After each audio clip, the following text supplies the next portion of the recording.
how to get around in Pattaya, like a local. No packed lunches, I eat when I please.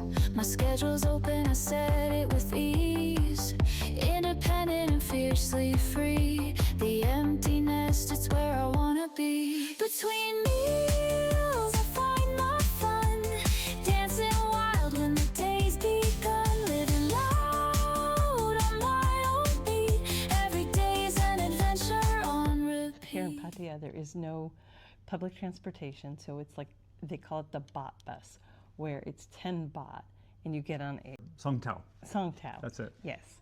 And for 10 baht, you go around some designated routes that are in Pattaya City and a couple other routes. It's not an extensive system. Yeah, it's not. Well, so that's the thing. At least the ones we'll show you here, they do get around most of the city, but there are routes that, further out. Yeah. It's got to be a little more tricky to get to, but then you can always call a Grab or a Bolt rideshare program. And the thing, why you don't want to always use Grab or Bolt, be unreliable and inconsistent, we're finding that to be. Well, the Songthaews can be unreliable and inconsistent too. But they're really cheap. I mean, it's 10 baht as opposed 10 baht to per ride. $6 to $10 that works to out get to around. 3 cents. Yeah. 3 cents for a ride. Yeah, it's so that's significantly more affordable. So you're getting what you pay for, definitely. It's a bit quirky though. It is. So they are like a pickup truck that's been modified. You're in the back, you're covered, but there's 2 rows of seats, benches, and it's open. Yeah, people sit on it. It's covered, but it's open on the sides and the back. And in the back there's a plateau where some people can stand on it. Steps. Too. Yeah. So and handholds, but that's it. It's an adventure. It's an adventure, yeah. Yes. The other night there was a guy holding on with one arm, drinking a beer, standing off the back. It was discreetly, very discreet. He was holding the beer, holding on to. But it was an adventure. Yeah. How do you hail them? Well, you hail them by, in Southeast Asia, when you wave, you tell people to come to you. You do this actually, instead of this, like we do in Western countries, or like that. This is the gesture you should use.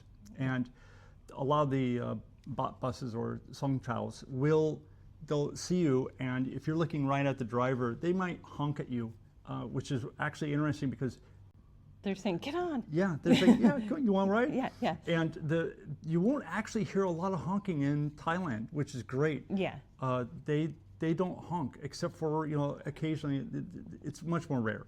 So actually the honking you're hearing is actually them saying, oh, do you want to ride? Oh, and when you're inside the Baht bus, there's a little bell system that you press. Yeah, and when you want to get off, you just press that. And then you run around and you pay the driver the 10 baht. Walk around to the street side, or I should say the sidewalk side, or wherever's safe, out of traffic, and you hand them the money across the beat. So you get on first, and you have the ride, and then you pay the money. And the routes we're showing you are, you would actually, if you're way up north, you come down south, and you might ride along the beach and on First Road in Pattaya. In Jomtien. Or in Jomtien. And once you get down to the south of that, they all kind of converge, and then you can catch another one further south, like on I think it's the purple route. Anyway, the point being is that it takes 2 to get across town, north to south. And I'd say that's it. It can be really quick, or it can take a long time. Yeah. We've discovered both. It's really around rush hour. They just wade right into the traffic, and they just kind of go along, and they're picking people up and dropping them off. And since it's cheap, it's going to take a little longer, but you'll get there. Now, if you go to the bus station from Pattaya to Bangkok, you can rent one, and it's more like a taxi. It's a little bit more expensive. We were charged 50 baht to go to Jomtien, which was fine because we were tired and we'd been on the bus.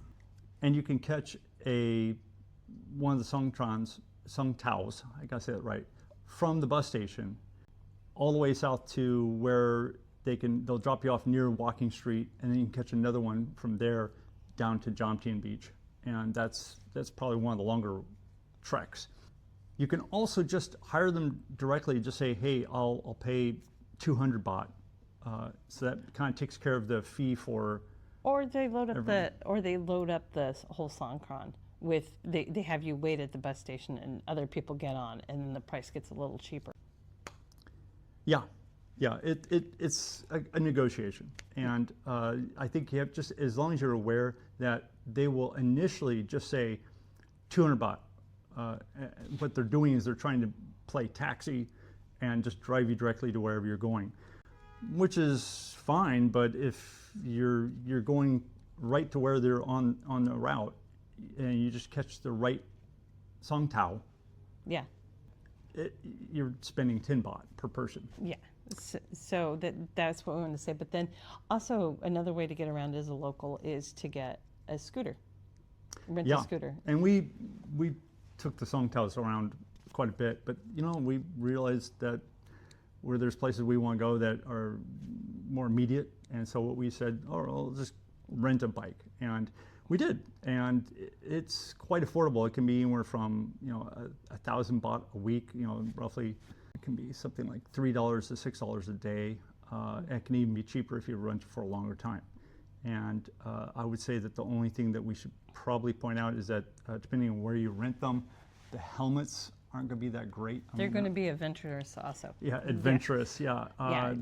Lots of people don't wear helmets. We are Americans. We're used to seat belts and helmets. Yeah, and for that matter, Bell-rated, Bell-certified helmets, you can't find that really very easily, at least. In Thailand, and so you go, something plastic's better than nothing. Well, yeah, I mean they've got, you have to judge. It has to fit well. It doesn't have to slop around on your head, and I think that's an important point. At least want to increase your odds of being safer. And if you look at Google Maps on some roads, when you're off the major roads, it's also an adventure if the road is actually there. And there are some roads that are not on Google Map that are just like fields that people drive scooters through. Yeah, if the gates are open. I'll point out where it is really just a scooter path, and be aware of that. I'll show you that right here. And also another good example is just under construction. They are improving the city, and there will be spots where you'll go down a spot around a route via Google Maps. I have to say Google Maps and Apple Maps are still pretty good around here. However, don't get upset if you get down to one spot in the road and all of a sudden it's not there because they're working on it. Yeah. But I'd say that's Songthaews and scooters are the way to go. Pretty darn efficient. Yeah. And that's the way to get around. And that's how most of the locals get around here. We're between meals. I'm Brant. And I'm Tracy. Thank you for watching.